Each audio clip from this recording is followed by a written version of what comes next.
સ્વાગત છે વિદ્યાર્થી મિત્રો. ક્લાસ 12 ફિઝિક્સમાં આપણે ચેપ્ટર નંબર 7 એમાં આપણે પાર્ટ નંબર 10 જોવાનું છે.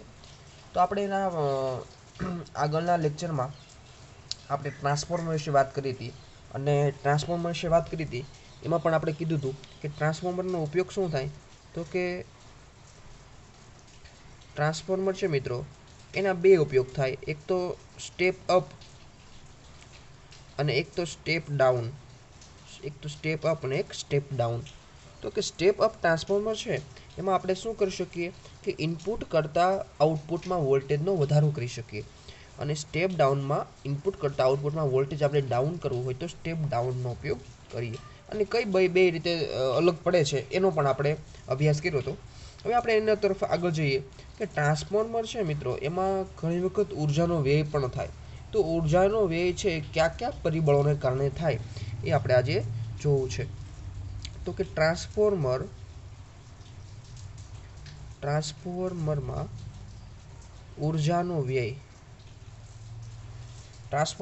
ઉર્જાનો વ્યય કઈ રીતે થાય એ આપણે જોવો છે. ચલો પહેલો આપણે જોઈએ કયા કયા કારણે થાય. તો પહેલો છે ફ્લક્સ લીકેજ. લીકેજ આપણને ખ્યાલ પડી જાય. લીકેજ એટલે શું થાય?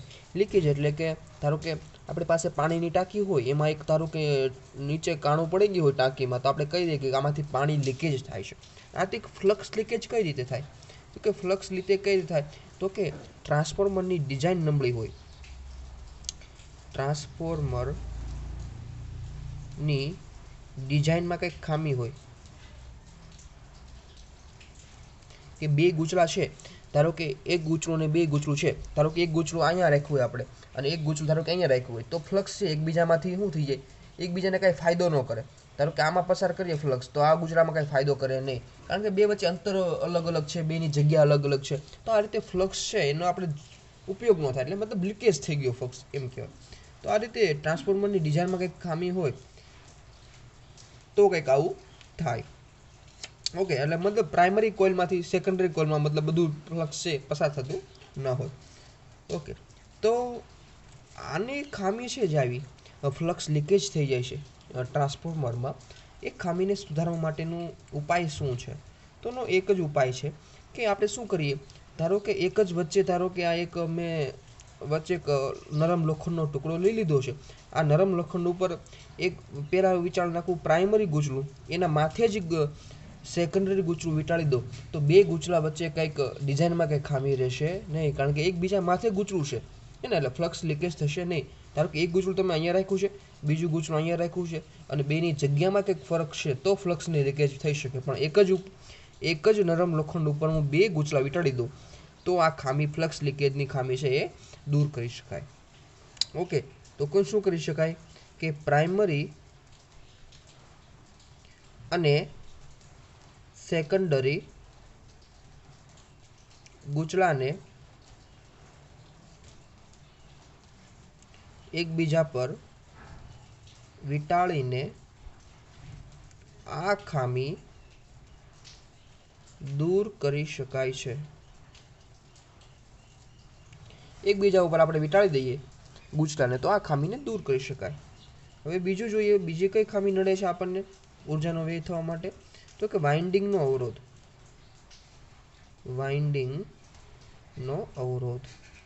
વાઇન્ડિંગ એટલે કાંઈ નહીં મિત્રો, આપણે જે ગૂંચળું વીંટાળ્યું છે, મતલબ ગૂંચળામાં શું હોય? તાર હોય. તો તારની લંબાઈ જેમ વધારે હોય એમાં અવરોધ વધારે હોય. આપણે જોયું હતું પહેલાં પણ કીધું હતું, અવરોધ છે કોના સમપ્રમાણમાં હોય? તો કે લંબાઈના સમપ્રમાણમાં પણ હોય. જેટલી વધારે લંબાઈ એટલો વધારે અવરોધ થાય. ઓકે, તો વાઇન્ડિંગમાં કોપરનો તાર આપણે વાપરીએ છીએ. વાઇન્ડિંગ એટલે મતલબ ગૂંચળું બનાવવામાં કોપરનો તાર વાપરીએ છીએ, એના કારણે આપણને, એના અવરોધના કારણે. પછી અવરોધ શું કરે? તો આપણને ખ્યાલ છે કે અવરોધ વધારે હોય તો I²R મુજબ શું ઉત્પન્ન કરે? ઉષ્મા ઉત્પન્ન કરે. શું ઉત્પન્ન કરે? ઉષ્મા ઉત્પન્ન કરે. તો વાઇન્ડિંગના કારણે ઉષ્માનો વ્યય ઘણી રીતે થાય. તો કહી શકાય કે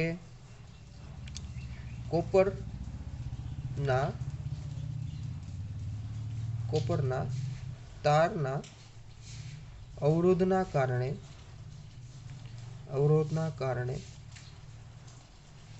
ઉષ્મા સ્વરૂપે ઉર્જાનો વ્યય થાય. ઉષ્મા સ્વરૂપે ઉર્જાનો વ્યય થાય કારણ કે તારની લંબાઈ વધારે તો અવરોધ વધારે, અવરોધ વધારે તો ઉષ્મા સ્વરૂપેનો વ્યય થાય. હવે આનું નિવારણ કઈ રીતે કરશું? તો કે આપણે શું કરશું, તાર ઉપર છે ને, તાર ઉપર આપણે અવાહક આવરણ ચડાવી દઈએ. અવાહક કોઈ પણ વસ્તુ હોય, ધારો કે પ્લાસ્ટિક હોય કે બીજું કોઈ પણ મટીરિયલ હોય, એનું આપણે તાર ઉપર આવરણ ચડાવી દઈએ તો ઉષ્મા ઉર્જા છે બહુ વેસ્ટ થશે નહીં, કારણ કે આવરણના કારણે તાર છે બહુ ગરમ થશે નહીં. ઓકે, તો કહી શકાય કે અવાહક પદાર્થનું આવરણ ચડાવવાથી, અવાહક આવરણ ચડાવવાથી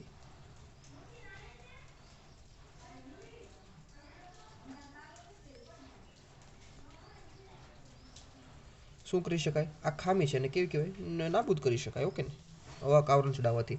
તો ત્રીજો ઉપયોગ જોઈએ. ચાલો, ઉપયોગ શું, આપણે ખામી જોવાની છે ને. ટ્રાન્સફોર્મર કઈ કઈ લીધે આપણને ઉર્જાનો વ્યય થાય છે. ચાલો, એક તો છે એડી પ્રવાહ, જે ટોપિક આપણે મિત્રો કાઢી નાખ્યો તો આપણે એડી પ્રવાહ મતલબ ઘૂમરી પ્રવાહને શું કહેવાય બીજું? ઘૂમરી પ્રવાહ. આ મિત્રો એડી પ્રવાહ એટલે ઘૂમરી પ્રવાહ બીજું કાંઈ નથી. ઘૂમરી પ્રવાહ એટલે બીજું કાંઈ નહીં. ધારો કે આપણે લોખંડનો ટુકડો છે, રેડી, આ લોખંડનો ટુકડો છે, આપણે ખ્યાલ છે લોખંડનો ટુકડો છે, આ નરમ લોખંડ છે, એની ઉપર ધારો કે આપણે તાર વીંટાળીએ છીએ, રેડી ને, પ્રાઇમરી કોઇલ અને સેકન્ડરી કોઇલ. તો આપણને ખ્યાલ છે કે આ નરમ લોખંડ હોય, લોખંડ એટલે ધાતુ છે ને, ધાતુની અંદર મુક્ત ઇલેક્ટ્રોન કેવા હોય? વધારે હોય. અને મુક્ત ઇલેક્ટ્રોન વધારે હોય તો એની આજુબાજુ ચુંબકીય ક્ષેત્ર અથવા વિદ્યુત ક્ષેત્ર જ્યારે પસાર થાય ત્યારે આની અંદર જે ઇલેક્ટ્રોન હોય ને, ઇલેક્ટ્રોનને શું મળે? ડ્રિફ્ટ મળે. ઇલેક્ટ્રોનને શું મળે? ડ્રિફ્ટ મળે. અને બાહ્ય ચુંબકીય ક્ષેત્રમાં રાખો ત્યારે એને ફેરોમેગ્નેટિક પદાર્થ થઈ જાય. અને એની અંદર જે ઇલેક્ટ્રોન હોય ને મિત્રો, મુક્ત ઇલેક્ટ્રોન, એ બધા આવી રીતે વર્તુળાકાર અંદર મુક્ત ઇલેક્ટ્રોન ભ્રમણ કરવા માંડે. આને કહેવાય ઘૂમરી પ્રવાહ, કારણ કે ઘૂમરી જેવા થઈ જાય હે ને. આની કારણે અંદર પ્રવાહ રચાય, ઇલેક્ટ્રોન ગતિ કરે એટલે શું રચાય? પ્રવાહ રચાય. આને ઘૂમરી પ્રવાહ કહેવાય છે. તો ઘૂમરી પ્રવાહ ઉત્પન્ન થવાથી શું ઉત્પન્ન થાય? ઉષ્મા ઉત્પન્ન થાય. શું થાય? અંદર વિદ્યુત પ્રવાહ ઉત્પન્ન થયો, ઇલેક્ટ્રોન ગતિ કરે એટલે, અને આ વિદ્યુત પ્રવાહના કારણે આપણને ખ્યાલ છે I²R મુજબ શું ઉત્પન્ન થાય? ઉષ્મા ઉત્પન્ન થાય. તો આ ઘૂમરી પ્રવાહ આપણે દૂર કરવા હોય તો શું કરવું પડે? આ નરમ લોખંડના ટુકડાને એવી રીતે ડિઝાઇન કરવો પડે કે જેથી આ ઘૂમરી પ્રવાહ કેવા થઈ જાય? ઓછા થઈ જાય. મતલબ ઇલેક્ટ્રોન જે આવું ગોળ સર્કલ વધારે કાપે છે, એ સર્કલ કેવું થઈ? નાનું સર્કલ થઈ જાય. તો ઘૂમરી પ્રવાહ કેવો થઈ જાય? ઘટી જાય. એટલા માટે ઘૂમરી પ્રવાહના કારણે શું થઈ જાય? તો કે આવી રીતનું ગર્ભ બનાવવામાં આવે. આપણે ઘણી વખત જોયું હોય, જ્યારે કોઈ પણ મોટી કોઇલ હોય ને, કોઇલ તમે જ્યારે કોઈ ખોલી હોય ત્યારે કોઇલની અંદર આવા ઈ આકારના લોખંડના ટુકડા હોય. ઓકે, તો જો આ ઈ આકારના ધારો કે બે ટુકડા હોય ને, એને માથે માથે ઉપર નીચે ગોઠવી દે, અને આપણે જોયું કે વચ્ચેનો જે ગેપ છે ને, આમાં લોખંડનું ગૂંચળું વીંટાળે. હવે તમે જોઈ શકો છો કે લોખંડની જો અહીંયા આકાર કઈ રીતનો કર્યો? આપણે ઈ આકારનો કર્યો છે. હવે આમાં ઘૂમરી પ્રવાહ રચાય તો પણ ઘૂમરી પ્રવાહ કેવા હોય? નાના અમથા. આવા નાના અમથા ઘૂમરી પ્રવાહ રચાય. અને નાના અમથા ઘૂમરી પ્રવાહ રચાય એના કારણે બહુ ઉષ્મા ઉત્પન્ન થાય ને આપણે ઉષ્મા ઘટાડવાનું કામ છે. ઉષ્મા તો મિત્રો ગમે એમ કરીને ઉષ્મા તો ઉત્પન્ન થવાની જ છે, ઉષ્માનો વ્યય તો થવાનો જ છે, પણ આપણે ઉષ્માને ઘટાડવાનું કામ કરવાનું છે. તો અહીંયા જો આવા ટાઈપનો આકાર બનાવવાથી, એ આકારનો આકાર બનાવવાથી અહીંયા ઉષ્માનો વ્યય છે એ ઘટી જાય છે. ઓકે, તો એડી પ્રવાહ છે, ઘૂમરી પ્રવાહ, એને ઘટાડવા માટે શું કરવામાં આવે? તો કે ઘટાડવા માટે ઈ આકારની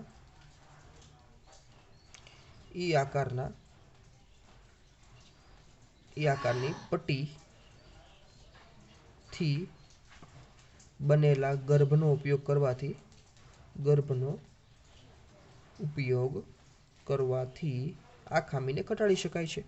ઈ આકારની પટ્ટીનો બનેલો આપણે ગર્ભનો ઉપયોગ કરીએ ટ્રાન્સફોર્મર બનાવવામાં તો આપણે આ પ્રકારની ખામી ઘટાડી શકીએ છીએ.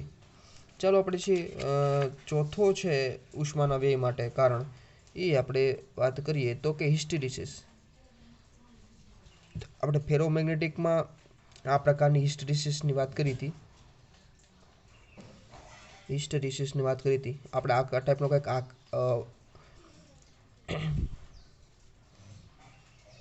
ટાઈપનો કંઈક આપણે આકાર દોર્યો તો આને આપણે હિસ્ટેરિસિસ કીધું હતું, હે ને. અને હિસ્ટેરિસિસમાં આપણે કોર્સિવિટી, રિટેન્ટિવિટીની પણ વાત કરી હતી. ફરીવાર એકવાર રિવિઝન કરી લેજો હિસ્ટેરિસિસ. તો એસી પ્રવાહ પસાર કરીએ આપણે, અહીંયા આપણે જો એસી પ્રવાહ પસાર કરીએ છીએ ને, આમાં ટ્રાન્સફોર્મરમાં. તો એસી પ્રવાહ જ્યારે પસાર કરીએ આપણે, ઓકે, તો તેના કારણે શું થઈ જાય કે આ વચ્ચે ગર્ભ છે ને, આપણે શું ઈ આકારનો જે ગર્ભ રાખ્યો છે શું છે, નરમ લોખંડ છે. તો નરમ લોખંડ છે, આપણને ખ્યાલ છે નરમ લોખંડ છે એટલે એને બાહ્ય ચુંબકીય ક્ષેત્રમાં રાખીએ તો શું થઈ જાય, ફેરોમેગ્નેટિક પદાર્થ થઈ જાય. એટલે થોડીક વાર ચુંબકીકરણ થાય, હે ને, અને પાછું વિચુંબકીકરણ થાય. કારણ કે એસી પ્રવાહમાં શું હોય, એસી પ્રવાહ એટલે આપણને ખ્યાલ છે થોડીક વાર ઉપર ધન સાયકલ આવે, થોડીક વાર કેવી નીચેની ઋણ સાયકલ આવે. ધન સાયકલ આવે ત્યારે શું થઈ જાય, ફેરોમેગ્નેટિકનું ચુંબકીકરણ. ચુંબકીકરણ એટલે મિત્રો કાંઈ નહીં બીજું, જેટલી એની ચુંબકીય ડાયપોલ છે, એને ચુંબકીય ડાયપોલ આપણે જોયું હતું ફેરોમેગ્નેટિકમાં વાત કરી હતી. ધારો કે આ ચુંબકીય ડાયપોલ બધી અલગ અલગ દિશામાં છે. ચુંબકીય ડાયપોલ બધા અલગ અલગ દિશામાં છે. જ્યારે એને ચુંબકીય ક્ષેત્ર લાગુ પાડવામાં આવે ત્યારે આ ચુંબકીય ડાયપોલ છે બધી મિત્રો એક જ દિશામાં ગોઠવાય છે. એક જ દિશામાં ગોઠવાય. એક બાજુ ધારો કે ધન, એક બાજુ ધન, એક બાજુ ઋણ. તો ચુંબકીય ડાયપોલ છે એક જ દિશામાં ગોઠવાય જ્યારે ચુંબકીય ક્ષેત્ર લાગુ પાડીએ ત્યારે. ઓકે, તો આને શું કર્યું કહેવાય, આપણે ચુંબકીકરણ કર્યું કહેવાય. શું કર્યું કહેવાય, ચુંબકીકરણ કર્યું કહેવાય. મતલબ આ પદાર્થ હવે ચુંબક તરીકે વર્તે. ઓકે, તો હિસ્ટ્રેસિસમાં આપણે એસી પ્રવાહમાં પસાર કરીએ છીએ ટ્રાન્સફોર્મરમાં. તો ધન સાયકલ દરમિયાન એનું ચુંબકીકરણ થઈ જાય. પાછી ઋણ સાયકલ આવે ત્યારે એનું શું થઈ જાય, વિચુંબકીકરણ. વિચુંબકીકરણ એટલે મિત્રો પાછું એ અસ્તવ્યસ્ત ગોઠવાઈ જાય, એને વિચુંબકીકરણ કહેવાય, હે ને. આ રિટર્ન થાય પ્રોસેસ. આપણે ચુંબકીય ક્ષેત્ર પાછું દૂર કરી દઈએ તો આ શું થઈ જાય, વિચુંબકીકરણ થઈ જાય. તો આવી રીતે વારંવાર ચુંબકીકરણ વિચુંબકીકરણ થાય તો પરિણામે છે એ ઉષ્માનો વ્યય, આ પરિણામે સ્વરૂપે ઘણી વખત ચુંબકીકરણ વિચુંબકીકરણ, અને અમુક વખત એનું શું થઈ જાય, ઉષ્મામાં થોડીક ઊર્જાનો ઉષ્મામાં વ્યય થઈ જાય છે. તો આનો ઉપાય શું કરવો, આવું તો થવાનું જ છે, નરમ લોખંડ વાપર્યું છે એટલે. તો નરમ લોખંડની જગ્યાએ ધારો કે આપણે એવું દ્રવ્ય વાપરીએ, હે ને, એવું દ્રવ્ય વાપરીએ કે એમાં ઉષ્માનો વ્યય ઓછો થતો હોય, હે ને, હિસ્ટ્રીસિસમાં ઉષ્માનો વ્યય ઓછો થતો હોય, તો એવું દ્રવ્ય વાપરવાથી મિત્રો હિસ્ટ્રીસિસ છે એ ઉષ્માનો વેગ ઘટાડી શકાય છે. ખાસ તેને જો શું કરવાનું કીધું છે આમાં અહીંયા આપણે, કે ઓછું ઉષ્માનો વ્યય ધરાવતું મટીરિયલ હોય એવું મટીરિયલ આપણે નરમ લોખંડની જગ્યાએ વાપરીએ તો આપણે ઉષ્માનો વ્યય ઘટાડી શકીએ. ચાલો, આ તો આપણે વાત કરી દીધું ઉષ્માના વ્યય કઈ રીતે ઘટાડવાના ઉપાય જોઈ લીધા.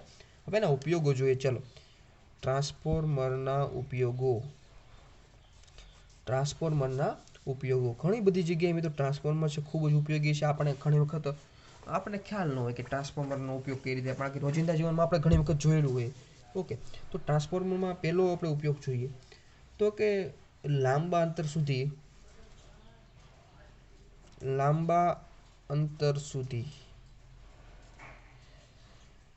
વિદ્યુત ઉર્જાનું વિતરણ કરવા માટે ટ્રાન્સફોર્મરનો ઉપયોગ થાય ખૂબ જ લાંબા અંતર સુધી. અને ધારો કે આપણે વીજળી છે એ આપણે ખબર છે સિટીની બહાર ઉત્પન્ન થતી હોય અથવા બીજા રાજ્યમાં ઉત્પન્ન થતી હોય, ત્યાંથી ગામડા સુધી, શહેરો સુધી લાંબા અંતર સુધી વિદ્યુત ઉર્જાનું વિતરણ કરવું હોય તો ટ્રાન્સફોર્મરનો ઉપયોગ થાય. ઓકે, એ કઈ રીતે થાય તો કે શરૂઆતમાં જે વીજળી ઉત્પન્ન થઈ હોય એમાં એનો વોલ્ટેજ પહેલાં વધારી દે, હે ને, વોલ્ટેજ પહેલાં વધારી દે. આપણે પહેલાં પણ વાત કરી હતી કે જો વોલ્ટેજ વધારવામાં આવે, લાંબા અંતર સુધી વિદ્યુત પ્રવાહનું પ્રસારણ કરવું હોય તો વોલ્ટેજ વધારીને પ્રસારણ કરવામાં આવે, કારણ કે ઉષ્માનો વ્યય ઘટી જાય એટલા માટે. તો સ્ટેપ અપ ટ્રાન્સફોર્મરનો ઉપયોગ થાય, વોલ્ટેજ વધારી દેવામાં આવે. પછી ગામડે જ્યારે પહોંચે વીજળી, કાં સિટીમાં વીજળી પહોંચે ત્યારે આપણે જોયું હોય કે અમુક જગ્યાએ ટ્રાન્સફોર્મર મૂકેલું હોય, તો ટ્રાન્સફોર્મરમાં પાછું શું કરવામાં આવે, સ્ટેપ ડાઉન એ ટ્રાન્સફોર્મર હોય. મતલબ પાવર જે વોલ્ટેજ જે આપણે વધાર્યો હતો વોલ્ટેજને હવે ઘટાડી દે, એવું ઘટેલો વોલ્ટેજ આપણા ઘર સુધી પહોંચે. તો લાંબા અંતર સુધી વિતરણ કરવું હોય તો એના માટે ઉપયોગ થાય. પછી બીજી ઘણી જગ્યાએ ઉપયોગ થાય, જો ખાસ રેડિયો રિસીવરમાં,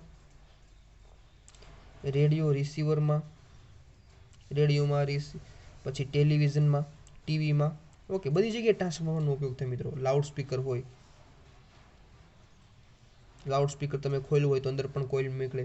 પછી મોબાઈલમાં પણ ઘણી બધી જગ્યાએ મોબાઈલનું ચાર્જિંગ હોય, તો ઘણી બધી જગ્યાએ મિત્રો ટ્રાન્સફોર્મરનો ઉપયોગ થાય. પછી રેફ્રિજરેટર છે, હું બધું લખતો નથી મિત્રો, રેફ્રિજરેટર છે, પછી એસી છે, પછી કમ્પ્યુટર છે, પછી વોલ્ટેજ રેગ્યુલેટર છે, એટલે આપણે પંખામાં જે હોય ને વોલ્ટેજ રેગ્યુલેટર વધારવા માટે ઘટાડવા માટે વોલ્ટેજ રેગ્યુલેટરમાં ઘણી જગ્યાનો ઉપયોગ થાય. ઓકે, પછી એક ઉપયોગ બીજો છે ખાસ વિદ્યુત વેલ્ડિંગમાં. આપણે વેલ્ડિંગ કરતા હોય ઘણી વખત, તો વિદ્યુત વેલ્ડિંગ કરતા હોય, ઇલેક્ટ્રિક રીતે વેલ્ડિંગ કરતા હોય આપણે જોયું હોય, તો એમાં પણ સ્ટેપ અપ ટ્રાન્સફોર્મરનો ઉપયોગ થાય. ઓકે, ઘણા બધા હાઈ વોલ્ટેજ એમાં ઉપયોગ થાય, કારણ કે લોખંડ પીગાળીને એ વેલ્ડિંગ કરતા હોય. ઓકે, વિદ્યુત વેલ્ડિંગમાં એનો ઉપયોગ થાય. પછી ભઠ્ઠીની અંદર ધાતુને ઓગાળવી હોય એમાં પણ ટ્રાન્સફોર્મરનો ઉપયોગ થાય. ભઠ્ઠીની અંદર ધાતુને ઓગાળવા માટે પણ એનો ટ્રાન્સફોર્મરનો ઉપયોગ થાય. ઓકે, પછી એક્સરેનું ઉત્પાદન કરવા માટે પણ ઉત્પન્ન થાય. પાંચમું, એક્સરેનું ઉત્પાદન કરવું હોય આપણે, એક્સરે મેળવવું હોય આપણે, ઘણી વખત આપણે ડૉક્ટર પાસે જઈએ તો એક્સરે પડાવવાનું કહે, તો એક્સરે જ્યારે ઉત્પન્ન થાય હે ને, એમના માટે પણ સ્ટેપ અપ ટ્રાન્સફોર્મરનો ઉપયોગ થાય. ઓકે, પછી પાવર સ્ટેશનમાં વીજળી ઉત્પન્ન થતી હોય એ ગ્રાહકો સુધી પહોંચાડવી હોય હે ને, પાવર સ્ટેશનથી, એ પણ પહેલાં પણ આપણે વાત કરી હતી, પાવર સ્ટેશનથી ગ્રાહકો સુધી વીજળી પહોંચાડવા એમાં પણ આ ટ્રાન્સફોર્મરનો ઉપયોગ થાય. તો ઘણી બધી જગ્યાએ ટ્રાન્સફોર્મરનો ઉપયોગ થાય છે, અને ઇમ્પોર્ટન્ટ ટોપિક પણ ઘણો છે, આઈએમપી ટોપિક. Okay, transformer. હવે આ ચેપ્ટર પૂરું થઈ ગયું છે, આપણે દાખલા જોઈએ. તો આપણી પાસે ઉદાહરણના દાખલા છે 7.1 અને 7.2. તો જો પહેલાં 7.1 તરફ જઈએ તો શું કહે છે કે 220 વોલ્ટના સપ્લાય માટે એક વિદ્યુત બલ્બ 100 વોટનું રેટિંગ ધરાવે છે. તો આપણને રકમમાં શું આપ્યું છે, વોલ્ટેજ કેટલા આપ્યા છે, 220 વોલ્ટ આપ્યા છે, અને પાવર આપ્યો છે આપણને 100 વોટ. તો પહેલો ઓપ્શન આપણને માંગ્યો છે કે સ્ત્રોતના બલ્બનો અવરોધ ગોતવો છે મિત્રો. તો અવરોધ ગોતવા માટે આપણે પાછું સૂત્ર આપણને ખ્યાલ છે, પાવરનું સૂત્ર P બરાબર V²/R. પાવરનું સૂત્ર આપણને ખ્યાલ છે, P બરાબર V²/R. આમાંથી અવરોધને કરતા બનાવીએ. ચાલો અવરોધને કરતા બનાવીએ તો શું થઈ જાય, R બરાબર V²/P. અને આમાં કિંમત મૂકી દઈએ. V બરાબર કેટલા આપ્યા છે, તો કે 220 એનો વર્ગ છેદમાં પાવર 100. ઓકે, તો આપણને અવરોધ લગભગ કેટલો મળે છે, 484 ઓહમ જેટલો અવરોધ મળે છે. તો સિમ્પલ છે, બહુ સિમ્પલ દાખલા છે આ ચેપ્ટરમાં, હે ને, ડાયરેક્ટ સૂત્ર મૂકવાથી જવાબ મળી જશે. બીજો ઓપ્શન છે આપણને વોલ્ટેજનું મહત્તમ મૂલ્ય ગોતવાનું છે. વોલ્ટેજનું મહત્તમ મૂલ્ય આપણને ખ્યાલ છે કે VRMS. મેં તમને પહેલાં પણ વાત કરી હતી, તમને રકમમાં જો લખેલું ન હોય કે આ રૂટ મીન સ્ક્વેર વેલ્યુ, મતલબ RMS વેલ્યુ છે વોલ્ટેજની કે પ્રવાહની, તો તમારે ધારી જ લેવાનું કે તમને રકમમાં જે આપે છે, રકમમાં જે તમને 220 વોલ્ટ આપ્યા છે, એ કેવું આપ્યું છે, VRMS તમને આપ્યા છે. ઓકે, ચાલો VRMS બરાબર આપણને ખ્યાલ છે કે Vm/√2, વોલ્ટેજનું મહત્તમ મૂલ્ય /√2. આપણે વોલ્ટેજનું મહત્તમ મૂલ્ય જોઈએ છે, તો Vm ને કરતા બનાવો, તો Vm બરાબર શું થઈ જાય, √2 × VRMS. ઓકે, તો √2 × VRMS કેટલા આપ્યા હોય આપણને, 220 વોલ્ટ. ઓકે, તો જવાબ આપણને કેટલો મળે છે, 311 વોલ્ટ લગભગ મળે છે. સી ઓપ્શન જોઈ લઈએ, વોલ્ટેજમાંથી વહેતા પ્રવાહનું